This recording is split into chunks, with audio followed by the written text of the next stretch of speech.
All right, we are live.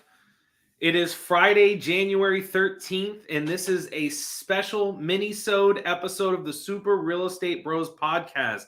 I am one of the Super Real Estate Bros, Brandon Snyder, and I am here with my good friend. You're supposed to do the thing. I didn't know we were friends. This is awesome. I found this out on live. DaveYourMortgageGuy.com. We can do the finger wag. All right, Dave. Unless you've been living under a rock, a couple of days ago, and by a couple of days ago, I mean actually yesterday, we had a huge thing happen. So the CPI came out. Do you know what a CPI is? Okay. A robot of some sort, I'm assuming. This is why you sell mortgages. I know what it is, but Brandon, tell the folks at home what it is. Awesome. The CPI is the Consumer Price Index. So what this does is this tracks what's going on with goods and services across the country. And if you have been living under a rock for the past, 6 to 9 months, inflation has been a big story. It was one of the key talking points going into the election cycle. It was one of the things that absolutely flipped the housing market back on its normal kind of pre-COVID butt. Yep. And we have been seeing inflation just go crazy. But Dave, if you want to talk a little bit real quick before we talk about the CPI and what we saw yesterday, what did we see inflationary wise, and how did the feds react to the inflation when it came to the CPI? Yeah, correct. Well, overall, the short answer is the government and the Fed is happy to see inflation getting under some type of control. That's why they did those drastic rate Fed hike increases up until now to get this result. With them being happy, the overall really guess in the industry and what we're preparing for is that on February, I believe the 1st, they're going to have a Fed hike. They're going to have an announcement. That's expected to be a quarter hike, then another 0.25% hike in March, and they're going to sit tight through the rest of the year. So you had massive jumps of half a point and a half a point and all this stuff. Now they're tapering that because they're liking what they see, which means we're going in the right direction to getting out of so-called the recession. Okay, so I want to unpack this real quick before we talk about yesterday's CPI announcement. So you had for months the federal government raising the cost to loan money or to borrow money as a consumer because people were borrowing money for dirt cheap, whether that was federal bonds, mortgages, cars. I mean, we're talking like I got my car loan at 3% last year, and now the rates are like 6.5%. So they wanted to battle that inflation that was happening because everyone was purchasing and the supply was so low. So they kind of put a noose around the borrowing and the spending. And so they every few months or every month it seemed like they were raising half a percent, 0.75%. Okay, so they did that for so long, and that was one of the key indicators as to why the housing market slowed down, why people stopped buying as many cars, etc. Am I correct there? Correct. A lot of things, prices jumped because money was cheap. And this isn't even just houses. I mean, you and I are going to focus on that. You just mentioned it. Car financing. Look, Rolex is skyrocketing in price. Sports cars skyrocket in price. Comic books, baseball cards. All these things skyrocket in price because money was cheap. That caused a problem, including housing. And so to get that under control, the Fed raising rates allows really across the board for rates to increase in general. Mortgage rates don't automatically follow that. Some people think that that's not the case. It's more layered than that. But in general, all rates going in that direction to get a control of this. Okay. So with that being said, let's talk about the CPI just to give a little bit more backstory to this. So I see a lot of people recently been making memes and things like that about the cost of eggs going up. But that's actually one of the things we've seen this past year. Your average cost of milk, you go to the store and your grocery bill is $150 instead of $100. Your eggs cost an ungodly amount of money. Your airline tickets, right? even, even through travel season, it was ungodly expensive more. So we've seen that. Okay. Now, a few months ago, really I think at the end of November, the feds came out and said, well, it worked. What we were doing actually worked. Sorry, Americans, it costs a little bit more to borrow money, but we're curbing inflation. So I have a graph here that I'm actually going to pull up that is from the New York Times. This was an article that got dropped yesterday. I'm going to share my screen here. And if you're listening to this on the podcast, just feel free to message us, and you're more than welcome to see. We'll send it to you, or if you can just go to the New York Times, it's on there. But inflation slowed last month thanks to cheaper fuel and airfare. So I want to highlight something really important here.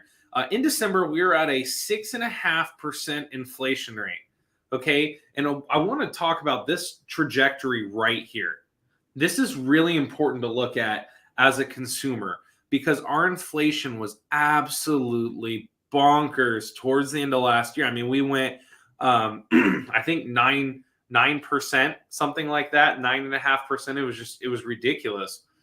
And then they started chokeholding the inflationary practices, and started really like getting the debt and the cost to borrow money down. And then they ended up actually affecting it in a really positive way. So we went from 9% to 6.5% in just a couple of months. And Dave, here's something that's really interesting. So, and this is the New York Times, right? But this is the CPI that came out, 5.7% if you're excluding food and energy. And this is just a general statement about what's going on. But you can tell that a lot of the inflation with the cost of oil going up so high, we still have the war in Ukraine going on. But as strategic reserves started getting released and things like that, that allowed this, the cost of things to go down a little bit. So what are your thoughts on this graph right here? No, I mean, this is honestly what they wanted to see. And I would go on the record, and I'm not sure what experts are going to say or other experts are going to say. I would say that this is actually aggressively going in the right direction sooner than some people expected, which I think is a really good sign that we're getting it under control faster than some thought. I mean, some people thought all those aggressive rate hikes and we would be leveling off with a high inflation and then at some point go down. So to see that graph go all the way up drastically and then really shoot down quickly thereafter, I mean, we're going in a really good direction and a lot quicker than a lot of people thought. I love it. Okay, I'm just gonna highlight a couple of things from this article. Like I said, if you haven't seen this article, feel free to reach out to us. We'll share it with you. But just on the New York Times.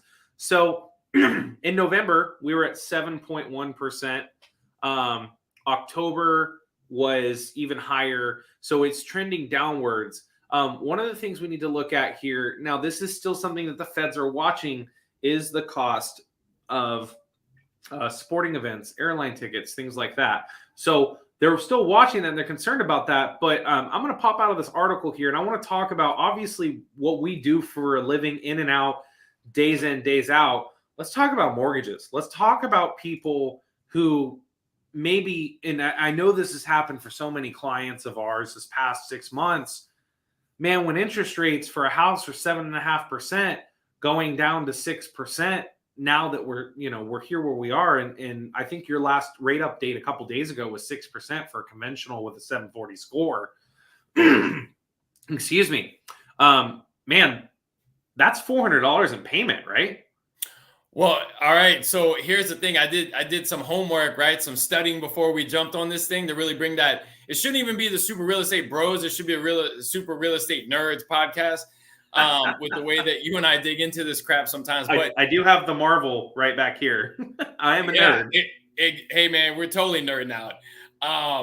So a couple factors that I think come into this. Before we even dig into that, the thing that's most frustrating about what we're seeing is bad news gets shot out in a second and exaggerated.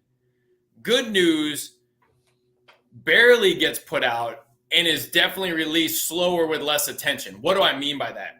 So rates, and we're going to use general examples when we talk about rates, right? Credit score, down payment, loan program can affect what your rate's going to be. We're mainly ballparking on an excellent credit person on a conventional loan. So when you hear these rate ranges, for those of you listening, you're not going to hear an exact rate. It just doesn't happen.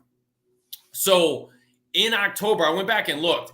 In October, roughly the 30-year fixed rate was around the 7.5% range. Okay, because of the Fed going up, because of everything else that's involved, the bonds and how mortgage rates are determined and all this other stuff.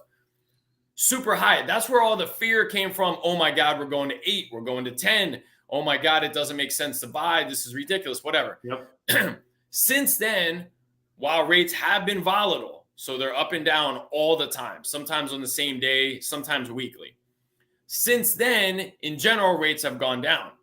Well, as of today, specifically today after CPI coming out yesterday, you've got rates now in the high and some examples into the mid 5s on a 30-year fix if you're willing to pay for it.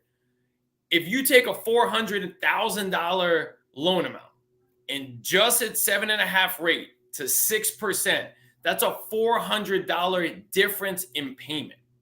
That's the difference between getting someone approved for a house and not, right? Number one, it's definitely that. Okay.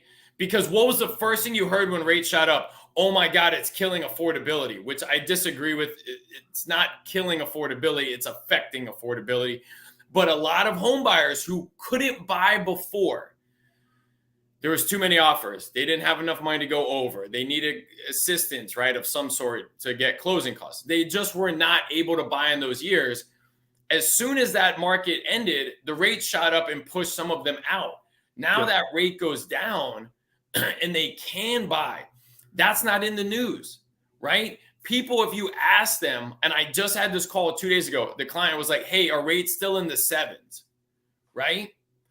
Which is not the case and hasn't been, okay? And so you really run into not knowing and what's out there and kind of the fear. So rates are already going in the right direction, okay? So I'm going to piggyback off that and give my 2023 rate prediction, if it's okay to do this here live. So real quick, before you do that, I want to piggyback what NAR said, okay? This is the National Association of Realtors. So I want to, before you give your prediction, I'm going to give you straight from Lawrence Yun, who is our chief economist at NAR, okay? Yep. There's a huge post. If you go on our Facebook, you can see it. It's a lot of stuff, a lot of terminology, rents increasing 8%, et cetera, et cetera. Okay. Overall inflation is still 6.45. That's still above the average hourly earnings of 4.6. So they're still going to be working on that to make sure that, we get back to, I don't know if we'll ever back to 3%. But here's the big thing out of Lawrence's statement. The 30-year mortgage rate dropping under 6% is now a distinct possibility. Excuse me. The gate is beginning to open for home buyers who got shut out in October and November when the rates went above 7%. However, and this is huge, I know you're going to talk about this in your prediction. However, there is still a housing shortage and not enough listings. Okay, so here's what's funny. First off, he stole my thought, right? Maybe he was listening to me talk and he's like, I'm going to steal that idea on where rates are going. So let's do this. I'm going to give my rate prediction. After that, let's address where the future of this market is going to go in 2023 from a real estate standpoint, right? Because there's some crazy stuff that people are not understanding. And some of the news that's being given is they're exploiting the data. We'll just put it that way, right? If I want to give a message of, if I want to give a message of something positive or something negative, I'm going to alter the data to give that, not alter the data, but present the data in a direction. And we're going to dig into that hereafter. So 2023, here's what you see historically. I don't know if I'm going to be able to bring it up. You want me to pull that graph up that you sent me? Yeah, please, if you don't mind. You're since you already have access to it. So first, let's show this graph that Brandon's about to bring up is historically recessions and mortgage rates and how they're affected. Okay. So there's actually a running theme with this topic. It's not just randomness. So if it's kind of difficult to tell, but if you go back to the thick column here on the left, that's the 80s recession. Okay.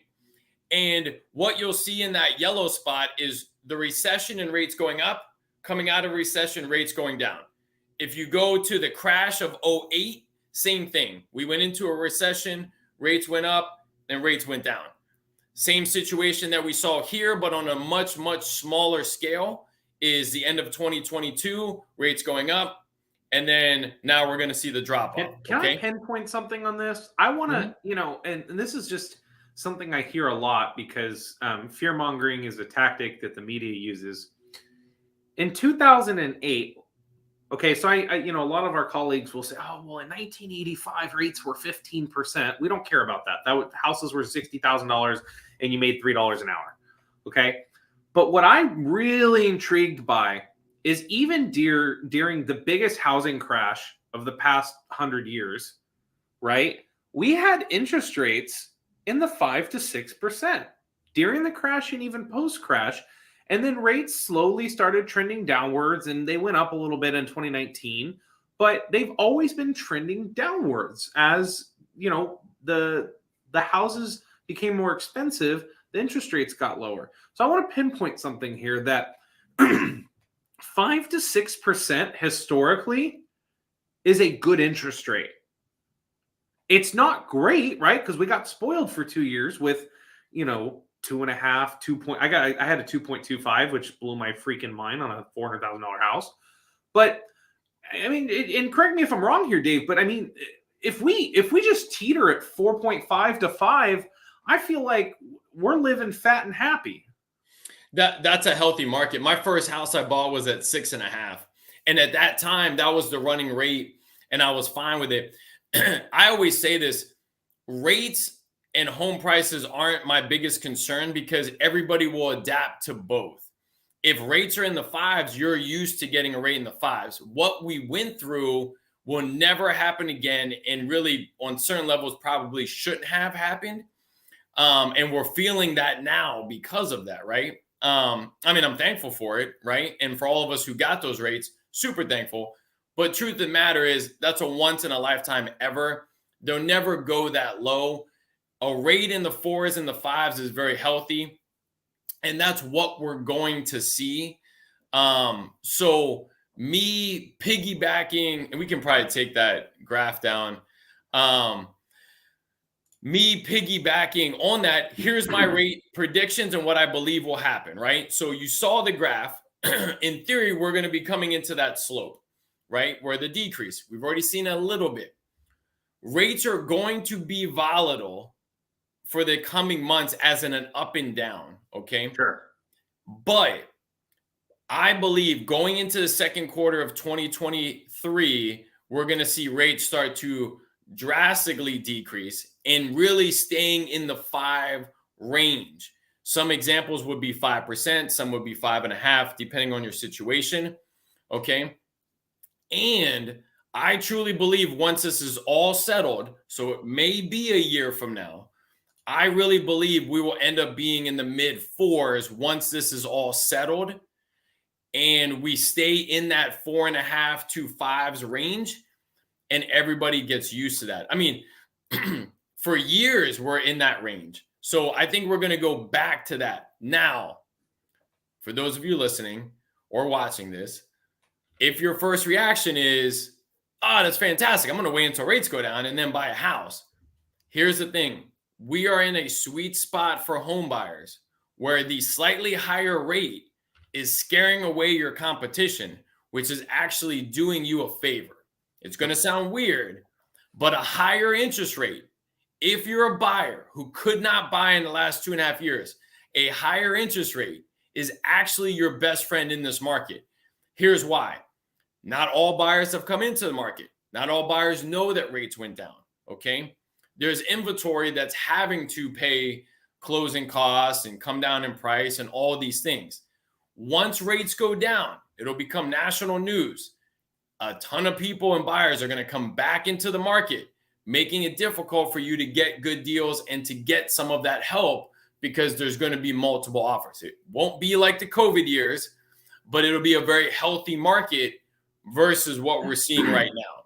Well, I think this is probably a good point to say we're actually seeing it happen. I mean, because what happens is when the CPI comes out, most lenders, unless they're not so great at their job, will actually adjust. Like the rates will adjust ahead of time of that CPI. So the CPI is just confirmation bias for them, right? I mean, we already knew going into this week rates were going to be right at 6%, and then the CPI came out. Now that might help for a couple of days and might bring us 5.7, 5.6, but we're going to probably teeter around that 6% again. Like you were saying, it's going to be volatile for a while, but we're seeing lots of showings. I mean, I have listings that have been on the market for 90 days just because the market decided to flip itself over and try and die. And now they're alive again. These listings that are perfectly fine, nothing wrong with the homes, they have showings again. They're rejuvenated. And I'm really excited to see, the result of that and how this, and I don't really prefer the 20 offers on a house market. I think that we become order takers at that point. We're not really providing service. And then it's just who can write the best over asking offer and things like that. But I think what this does is allows us to, if you have a hot house in a good neighborhood, maybe it's got a pool, maybe it's next to the best school in the area. You're looking at 2, 3, 4 offers maybe. And instead of 80 grand over in cash from California, you're looking at, hey, we got a $20,000, all the offers are anywhere from $5,000 to $20,000 over. And I think that's healthy. I think that's fair if it's the right house. Not every single house, 25 offers. There's people outside of the builder's office before they open waiting to go grab a lot. I mean, I went to a builder today where our clients closed and, they had a bunch of available homes. I think that's healthy. I think that's fine. But, I think at the end of the day, we want those interest rates to get lower. We want them back to 4.5%, 5% to create that. We want a little bit more competition. We don't want houses to sit on the market for 90 days. We want them to be on the market. The average in the country pre-COVID was 45 days. Correct. And I think the other thing to keep in mind is we're in the Houston area, right? So depending on where you're listening to this, your market may be different. I talked to someone earlier today, and in Colorado, it's not the same. They're getting a humongous amount of inventory and not a lot of buyers. So it's a lot more drastic of a market than you have here. But to piggyback it, no, I talked to a realtor yesterday. He was showing a home at like $300,000, had a pool, nice yard. There was already 2 offers on it, which is crazy. So it is very healthy for this time of year for us already. So where is that going to lead into it? And so let's talk about the real estate predictions for 2023 and what you see this market becoming. Because I think there's a lot of layers on some things that could happen that are going to drastically change, specifically the Houston market, let's say, here coming up.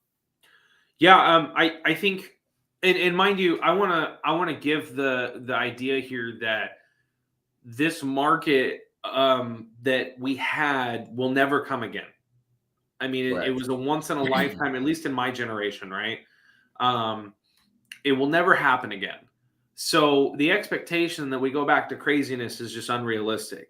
Like I was saying earlier, I think the best that we can hope for this year, if we can get interest rates closer to 5%, maybe in the high 4s, which is what most economists predict Q3 will probably get around that point, right towards the middle or end of the hot selling season across the country.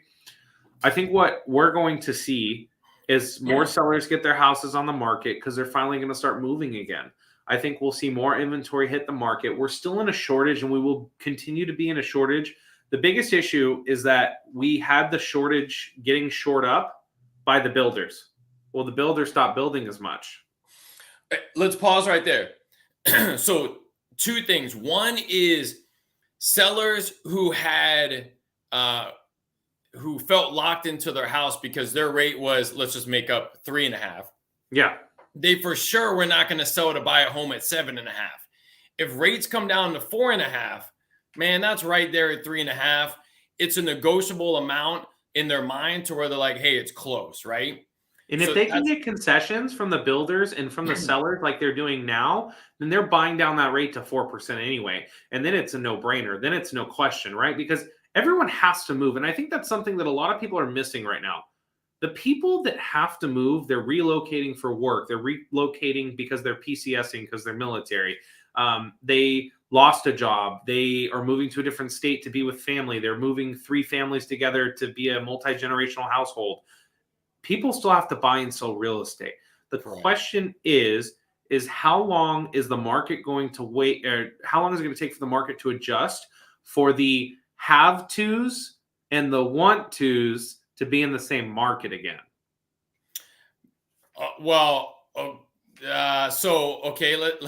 So I think, and I've talked to other experts on this, we could be a 1 year to a 2 year period before you truly see it balancing out and being a normal market like years prior to COVID. I'm not saying that it won't be a healthy market. I'm not saying that there won't be a lot of transactions. I'm purely saying that we have some road to go for some of these things to normalize, Sure. such as, which I wanted to piggyback on your comment about builders. I believe, and this is a prediction, I believe builders are going to change the way they operate this year and moving forward, because you cannot build a home. Say you're going to sell a product at $450,000. The market turns.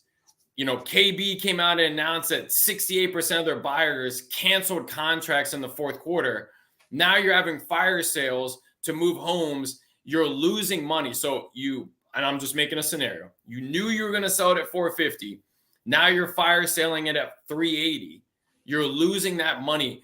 I believe builders are going to change the way they build and release product homes in the future, along with some of them may go to that build to rent option out of fear. Because yes, if I build an entire neighborhood and sell it to a hedge fund and I make 20%, that's better than building a whole bunch of randomness, hoping to get a higher price and then taking it in the shorts if the market was to turn or there was fear. It's a safer bet for them. So I think I have a stat for you. Hold on, I'm Googling because you just hit on something, and we can talk about this in another podcast episode because it would take a whole different episode to do it. We will. We'll call it build. We'll have to do something just strictly on builders and the future. Okay. Let me see. So as of September, 400,000 out of 85 million homes. That doesn't sound right. That number's not right. I don't have the exact number, but here's the thing. Hedge funds bought up so much real estate last year that they're never going to release back into the market. So what's going to happen? This is my prediction right now. Wait, hang on. Why? So hang on. So I want to dig into your prediction on. So you said hedge funds bought a ton of real estate, which is true, and that they're going to release it back into the market? No, they're not going to. They're not going to release it back into the market. And that creates that's an inventory problem. It's an inventory problem. So we still have, and this goes back to what Nar said, we still have an inventory problem. So, and I bring this up because you hit it on the head, right? The rent to own communities are going to become more and more popular, but the average investor cannot get into those communities because the hedge funds are going to keep buying them. Blackwater bought billions of dollars in real estate last year. They're not getting rid of those assets. They have cash flowing assets. And those are, they're going to have valuations of even more billions of dollars in the 5 to 10 years that they gain equity in these homes. So one thing that I will say right now, I think that if you are the average investor, maybe you own a couple of doors or you're trying to get into it. I just locked in an investor at 6.5% on a rental property. That's good. That's competitive. That's what you were paying anyway during COVID.